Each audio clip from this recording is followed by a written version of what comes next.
នៅប្រទេសជប៉ុនមានមុខរបរពិសេសបែបនេះមួយគ្រាន់តែគេងមួយយប់អាចរកលុយបាន 10000 យន់ទោះបីជាភ្ញៀវលើកនេះមានរូបរាងអាក្រក់ក៏ដោយតែនាងនៅតែដោះសម្លៀកបំពាក់ដោយភាពក្លាហានព្រោះនាងដឹងថាភិគីមខាងទៀតមិនអាចប៉ះពាល់ខ្លួននាងបានទេយ៉ាងច្រើនបំផុតត្រឹមតែមើលលេងប៉ុណ្ណោះក្មេងស្រីឈ្មោះយូកូគឺជាអ្នកសម្អាតខ្មោចនាងត្រូវផ្លាស់ចូលក្នុងផ្ទះដែលទើបនឹងមានមនុស្សស្លាប់ហើយស្នាក់នៅទីនោះរយៈពេល7ថ្ងៃដើម្បីសម្អាតផ្ទះនោះដើម្បីលក់ឲ្យអ្នកជួលបន្ទាប់ហាក់ដូចជាស្មីគឺកើតមកសម្រាប់ធ្វើការងារនេះគាត់មានភ្នែកទី3មិនត្រឹមតែអាចមើលឃើញរូបរាងខ្មោចប៉ុណ្ណោះទេថែមទាំងអាចនិយាយជាមួយពួកគេបានទៀតផងប៉ុន្តែស្មីមិនចូលចិត្តសមត្ថភាពនេះទេថែមទាំងគិតថាវាគ្រាន់តែជាបណ្ដាសាមួយដោយសារតែឪពុករបស់គាត់បានស្លាប់ដោយគ្រោះថ្នាក់តាំងពីគាត់នៅក្មេងប៉ុន្តែម្ដាយបានបោះបង់ចោលក្មេងស្រីនោះបន្ទាប់ពីបានឲ្យសត្វញៀនមួយក្បាលទៅនាងក៏បោះបង់ចោលខ្លួនឯងដែរនាងត្រូវរស់នៅជាមួយជីដូនរបស់នាងចាប់តាំងពីពេលនោះមកក្មេងស្រីនោះក៏ចាប់ផ្ដើមកាន់តែឯកោប៉ុន្តែមិននឹកស្មានថាក្មេងស្រីនោះទើបតែពេញវ័យលោកយាយក៏បានចាក់ចេញទៅរហូតដល់ពូរបស់ខ្ញុំលេចមុខញ៉ាំបាយទៅណា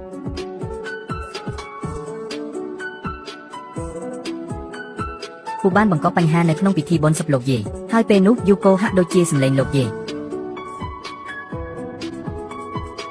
វ៉ារ៉ាចាប់តាំងពីពេលនោះមកយូកូក៏រស់នៅជាមួយមីហើយក៏ចូលប្រឡូកក្នុងវិស័យនេះតាមមាតាក្រោយពេលជីដូនស្លាប់ទៅនាងក៏ភ្ញាក់ដឹងខ្លួនពីសមត្ថភាពមើលឃើញខ្មោចថ្ងៃនេះនាងបានមកដល់ផ្ទះខ្មោចឡងមួយកន្លែងទៀតនាងកាន់ត្រីវិស័យរកកន្លែងដែលសមរម្យដាក់គ្នាដែលមកឲ្យចុះទៅយប់ឡើងគាត់លេងគុំរូបកំដរពេលតែពេលនោះខ្ងាញ់ក៏ភ្លឺឡើងបន្ទាប់មកគាត់ត្រូវសូនៅក្នុងបន្ទប់ទឹកគាត់បើកទ្វារបន្ទប់ស្រាប់តែឃើញបុរសម្នាក់អង្គុយច្រហោងក្នុងអាងងូទឹកហេតើវានឹងទៅជាយ៉ាងណាបើអត់ពេលឃើញភីគីម្ខាងទៀតអាចមើលឃើញខ្លួនឯងក៏មានគម្រោងធ្វើឲ្យភីគីម្ខាងទៀតភ័យខ្លាច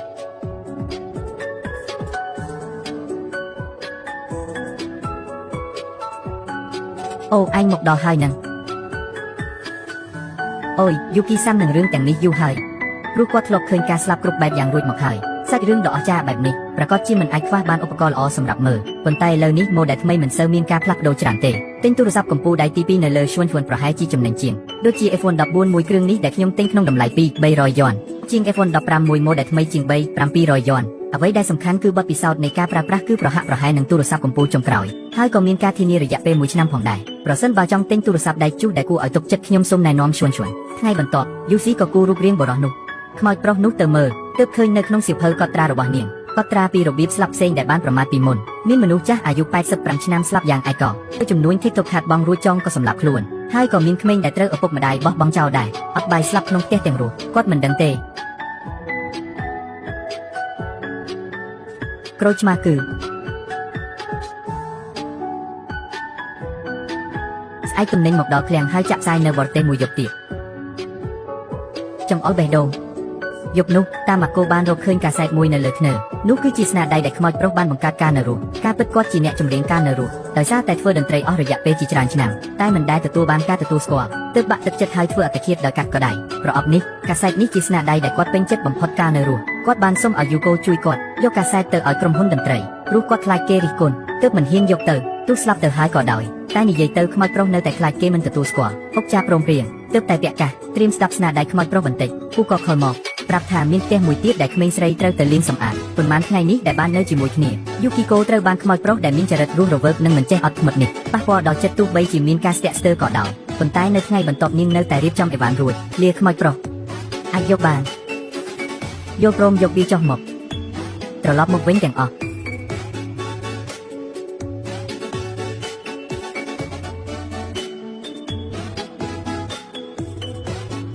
ផ្លាស់ផ្ទះម្ដងទៀតហើយនៅតែរៀបចំសត្វទាធំដូចសពដងតែពូនិយាយថាផ្ទះនេះប្លែកបន្តិចម្ចាស់ផ្ទះស្លាប់ដោយសារឃាតកម្មហើយយូកូទើបតែចូលមកនៅភ្លាមនោះចង្គៀងមកចាប់ផ្ដើមភ្លឺព្រិចបន្ទាប់មកក៏លេចចេញជារូបរាងខ្មោចស្រីចាក់កាំបិតពីក្រោយគាត់ងើបមុខមើលយូកូប្រញាប់ងាកក្បាលចេញចង់ធ្វើហាក់ដូចជាមិនបានឃើញគេតែស្រីម្នាក់នេះក្មេងហើយស្អាតមិនទាន់បានភ្លុករសជាតិជីវិតផងស្រាប់តែត្រូវគេសម្លាប់យ៉ាងអាថ៌កំបាំងអស់សង្ឃឹមជាខ្លាំងមាត់ទៅអ៊ូតមតែរឿងសងសឹកអាហាការស្រែកមួយនេះធ្វើឲ្យយូជីភ្ញាក់ផ្អើលប៉ុន្តែគាត់នៅតែស្ងប់ស្ងាត់អានសៀវភៅឲ្យតែហួស7ថ្ងៃទៀតគាត់អាចបញ្ចប់ការងារហើយចាក់ចេញពីទីនេះបានតែខ្មោចស្រីនោះនៅតែបន្តនិយាយមិនឈប់ខ្ញុំដូចជាមានចង្គៀងមួយនៅក្នុងចិត្តខ្ញុំបំបែកវាចោលហើយ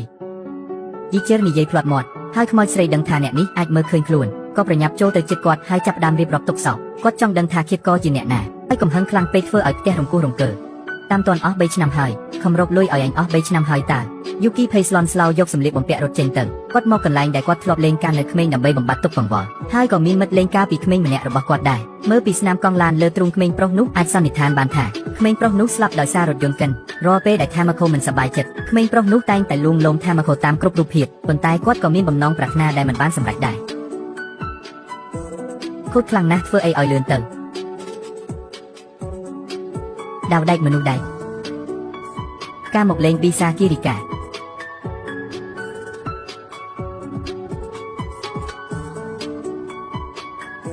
ខ្ញុំហេតើអ្វីជាក្លាសិកគាត់ទៅមែនទេអុកចាមកដល់ហាងអ៊ីនធឺណិតត្រៀមខ្លួនចូលអ៊ីនធឺណិតដើម្បីស្វែងរករឿងរ៉ាវនៃឃាតកម្មនេះមើលថាអាចរកឃាតករដើម្បីឲ្យខ្មោចស្រីស្ងប់ចិត្តបានឬអត់តាមពិតខ្មោចស្រីនេះគឺជាតារាអ៊ីនធឺណិតដែលមានអ្នកគាំទ្ររាប់លាននាក់កាលពីយប់ម្សិលមិញគាត់ទើបត្រឡប់មកផ្ទះវិញនៅពេលដែលទ្វារហៀបនឹងបិទស្រាប់តែមានមនុស្សម្នាក់រត់តាមពីក្រោយចូលមកភ្លាមនោះគេក៏រុញគាត់ដួលចាប់សក់គាត់ហើយចាក់ពីក្រោយក្នុងពីរដងស្ត្រីនោះត្រូវចំកន្លែងសំខាន់ស្លាប់ភ្លាមនៅនឹងកន្លែងយូគីក៏បានរកឃើញបទសម្ភាសន៍មួយជាអ្នកជិតខាងរបស់ភ្នែកស្រីអាហ្វៃហើយគាត់បាននិយាយនៅពេលឆ្លើយសំណួរនៅពេលកើតហេតុគាត់ស្ថិតនៅផ្ទះប៉ុន្តែមិនបានស្ដាប់សំឡេងអ្វីទេរូបមន្ត្រីបរោះមើលទៅតាមទាំងខ្លាំងភ្នែករបស់គាត់រត់រទេះហើយគាត់បន្តដោះកែភ្នែកនេះច្បាស់ជាប្រតិកម្មពេលកុហកហើយប៉ុន្តែមិននឹកស្មានថាពេលយូកូត្រឡប់ទៅផ្ទះគាត់បានជួបបរោះម្នាក់នៅហាងក្បែរផ្ទះហើយមើលទៅខាងប្រុសក៏ស្គាល់គាត់ដែរបរោះនោះជាអ្នកជិតខាងដែលទើបផ្លាស់មកថ្មីគាត់សាកល្បងនិយាយជម្រាបសួរនាងតែមិនបានទទួលការឆ្លើយតបពីយូកូហើយយូកូភ័យរហូតដល់មិនបានអាប់លុយហើយដើរចេញទៅសាកល្បងរបស់ខ្ញុំមើលប៉ុន្តែរបស់ខ្ញុំខ្ពស់ជាងក្មេងស្រីត្រឡប់មកផ្ទះវិញមុនពេលខ្មោចស្រីបើកមាត់ឈួតអ៊ីម៉ាកូប្រញាប់និយាយមុនថាអាហ្វៃអ្នកជិតខាងប្រហែលជាឃាតករប៉ុន្តែខ្មោចស្រីបែរជាបដិសេធភ្លាមព្រោះខ្មោចស្រីស្គាល់អាហ្វៃថាគេគ្រាន់តែជាមនុស្សចូលចិត្តនៅផ្ទះទេពេលដែលគេត្រូវបានគេសម្លាប់គេដឹងច្បាស់ថាឃាតករជាបុរសខ្លាំងម្នាក់តម្រុយក៏ត្រូវបានកាត់ផ្ដាច់ត្រឹមនឹងយូកូក៏មិនចង់ចូលរួមទៀតដែរប៉ុន្តែប៉ុន្មានថ្ងៃបន្ទាប់ខ្មោចស្រីនោះនៅតែវិលវល់ជុំវិញត្រចៀកយូកូរហូតរបស់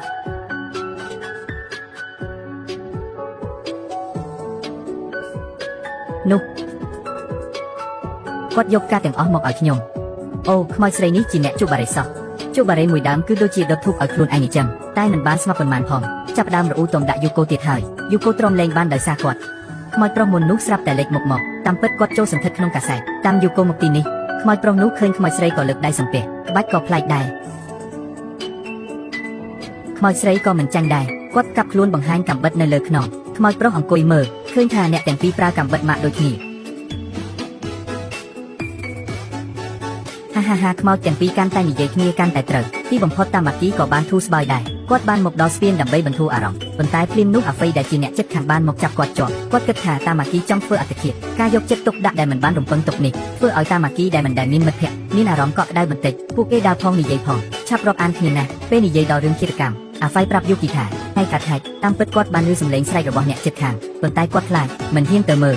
ប៉ុន្មានថ្ងៃនេះគាត់មានអារម្មណ៍ថាខុសឆ្គងខ្លាំងណាស់គឺដោយសារតែគាត់ចង់កែប្រែកំហុសរបស់ខ្លួនទើបគាត់យកចិត្តទុកដាក់ជាពិសេសចំពោះអ្នកជិតខាងដែលទើបតែផ្លាស់មកនៅថ្មីហើយបេះដូងដែលកក់របស់យូគីកូក៏ត្រូវបានអាហ្វៃរលីបន្តិចម្ដងប៉ុន្តែខណៈពេលដែលយូគីកូកំពុងតែស៊ាំនឹងរឿងទាំងអស់នេះបន្តិចម្ដងពូក៏បានចាត់តាំងកិច្ចការថ្មីមួយឲ្យយូគីកូទៀតប៉ុន្តែពេលនេះយូគីកូបែរជាស្ទាក់ស្ទើរទៅវិញមិនក៏ឯងយំខ្ញុំប្រាប់ឯង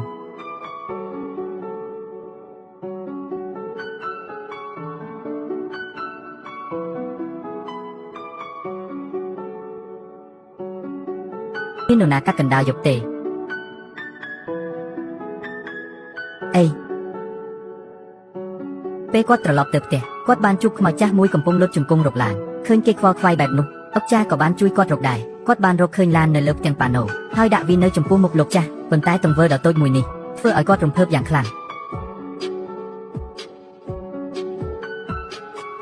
អារ៉េអាឌូក៏ដោយសារតែទង្វើដ៏តូចមួយនេះធ្វើឲ្យមីកូរកឃើញអត្ថន័យនៃការមានជីវិតរបស់ខ្លួនគាត់ប្រញាប់រត់ត្រឡប់ទៅកន្លែងស្នាក់នៅវិញសម្រាប់ចិត្តប្រើសមត្ថភាពរបស់ខ្លួនដើម្បីជួយលីអុងគីច្រមុះធំជូតមុខ You sir Penn O'Connor doctor said that ចៅកាត់ខ្ញុំចោលនៅថ្ងៃផ្សេងទៀតអីចឹងឬគាត់បានស្ដាប់ការរៀបរាប់របស់ខ្មោចស្រីហើយគូរូបភាពឃាតករចេញមកគាត់បានប្រាប់អាហ្វៃឲ្យយកទៅប្រគល់ឲ្យប៉ូលីសដូច្នេះអាហ្វៃក៏ត្រឡប់ទៅបន្ទប់ជិតខាងវិញហើយខលទៅប៉ូលីសមិនយូរប៉ុន្មានប៉ូលីសក៏មកសួរសុខទុក្ខអាហ្វៃបានប្រគល់រូបគំនូរទៅឲ្យភាគីម្ខាងទៀតតែអាហ្វៃមិនទាន់ដឹងថារូបគំនូរនៅលើក្រដាសនោះគឺជាប៉ូលីស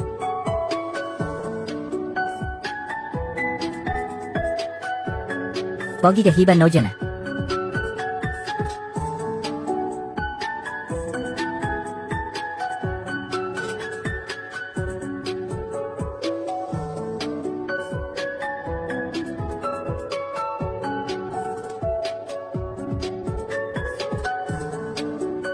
Ngọc Từ ខ្លាឃ្មុំធំស្ថិតគុណភាពប្រែថាបរិសម្នាក់នេះជាអ្នកគ្រប់គ្រងធំរបស់ខ្មោចស្រីតែមិនអាចខ្លាចជាសង្សារនឹងខ្មោចស្រីបានទើបខឹងសម្បាហើយសម្លាប់នាង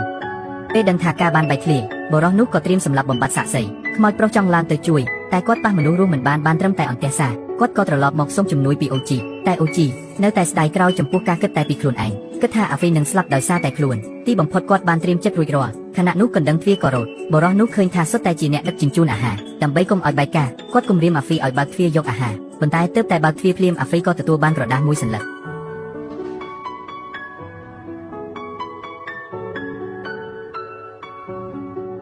មក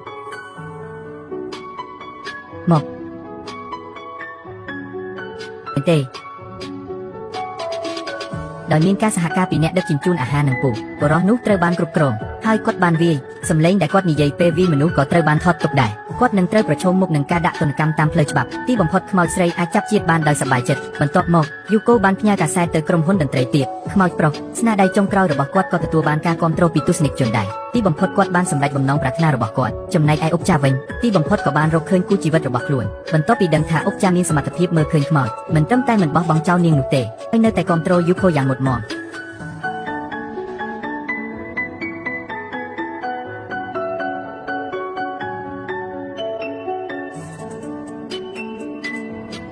ស្រឡាញ់ណាស់សម្លាញ់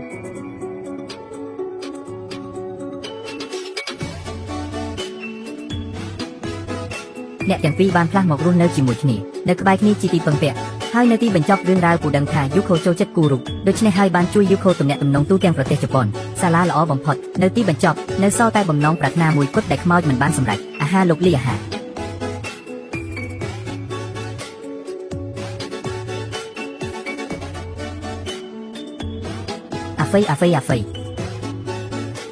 អាហ្វៃ